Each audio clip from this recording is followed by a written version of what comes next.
Hi. Hi, Collin. Looks like you've been waiting for a round like this for a little while now. Any other week you're leading right now. Obviously, given the format, you're not. What do you make of the format either way? I mean, obviously you know what you're getting into when you start here, but yeah. It is different. Yeah, I mean, look, you can look at it both ways. You know, I've heard both sides of we like it, we don't like it. But at the end of the day, you know, if you play really good golf for 4 rounds and you win the tournament without the strokes, I mean, you can't be too mad about yourself, right? You play some good golf and you beat 29 other guys, and that's kind of the goal this week. That was the goal at the beginning of the week, but obviously where I sit now, it's, you know, to keep pushing and not let my foot off the gas. I mean, the way today felt, you know, I wish I could go play another 18 and just continue that, but I know what I did today, and I'm going to keep those kind of baselines and checkpoints to make sure that when we start out there tomorrow is that we continue that same trend. So your original goal was just thinking shoot the lowest 72-hole score? I mean, just make as many birdies and enjoy it. I mean, JJ looked at me and, you know, it's been another frustrating and up and down year. But he looked at me on Sunday last week and just said, like, let's just go and have fun. I mean, it's not easy to make it here. You know, I can't take it for granted that I'm here again. You know, I had to grind my butt off to get here again. Play well in playoffs, have a couple finishes. Like, it's not easy. You know, there's a reason why only 30 guys make it. So you have an opportunity. You know, I think, Rory was 11 back last year, 8 back after so many holes.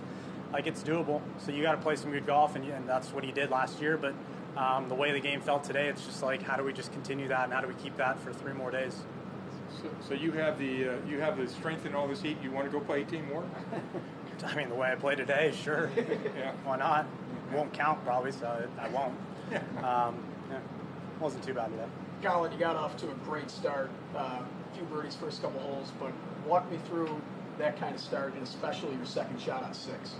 Yeah, I got a lucky break on 5. I pulled a drive left, hit a tree, ended up in a fairway, made birdie. And that's kind of the momentum stuff that I just haven't seen all year, and just figuring out a way to keep that.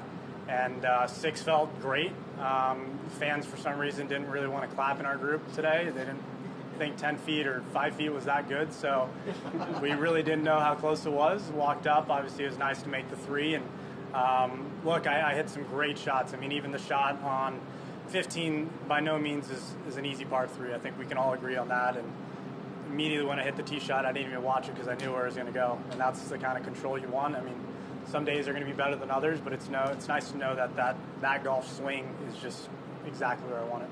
Well played. Collin, this is the best statistical season you've had in your career.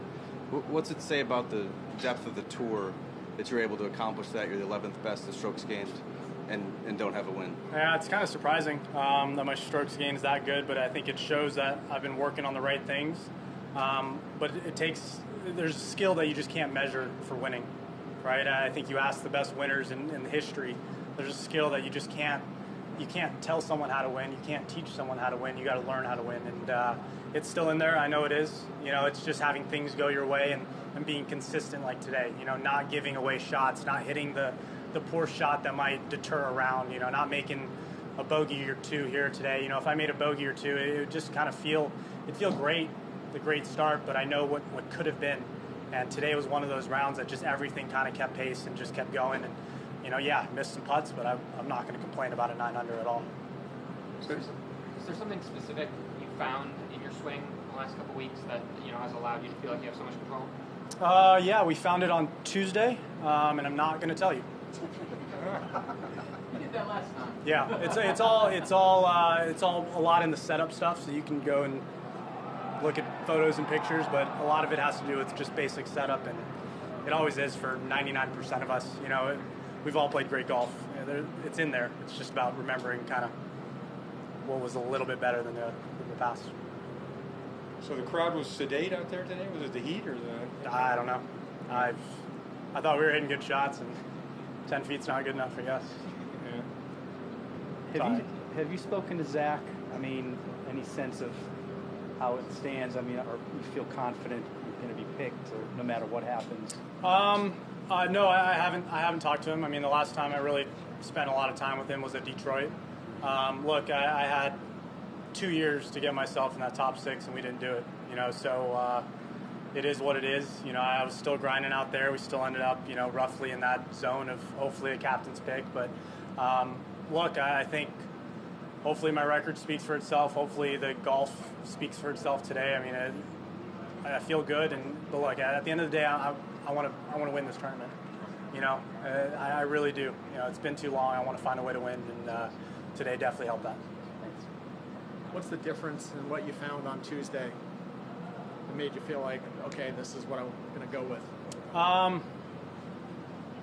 There's a freedom at Detroit that I knew I can cut the ball, right? And knowing where I'm going to miss. And there's just something small that I was missing to continue that. I mean, what worked in Detroit worked a little bit, but not as long as what I wanted. And sometimes you find a small fix, but it's not really the true fix.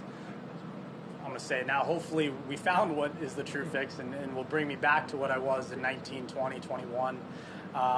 But, you know, a fix like that, if it lasts 3 more days, I'm going to be very, very happy. Was it you and JJ, or was this your coach here? Rick's not here. No, I've been talking to Rick a lot. It actually was part putting as well. So it's partly started with putting, talked with my trainer. JJ has seen it. He just didn't know how to articulate it to me, which is frustrating on his part because he knows, like, something's different. And I kept watching videos on repeat and repeat. Something's different. It's just hard to pinpoint what it was. How much were you and Adam kind of feeding off each other? I don't know, last time you played with somebody who went almost as low as yeah, it was. I in the mean, tournament. By the time we finished 15, I think he had 2 or 3 birdies in a row, and at that point, I was just telling myself, you know, I wanted 2 to finish on the last 3 holes, and it's very doable out here. 18's a very gettable par 5, especially with the wind kind of down today. 17's short, so it's nice to get 3 out of that, but. When you're able to feed kind of off a partner, you're seeing putts go in, you're seeing great shots. There's a rhythm to it. You know, we played nice and quick today. We just kept going. I don't know if he made a bogey, but it was just really, really easy, I think, for both of us. All right, thanks, Thank guys. you. Thank you, Collin. Good. All right.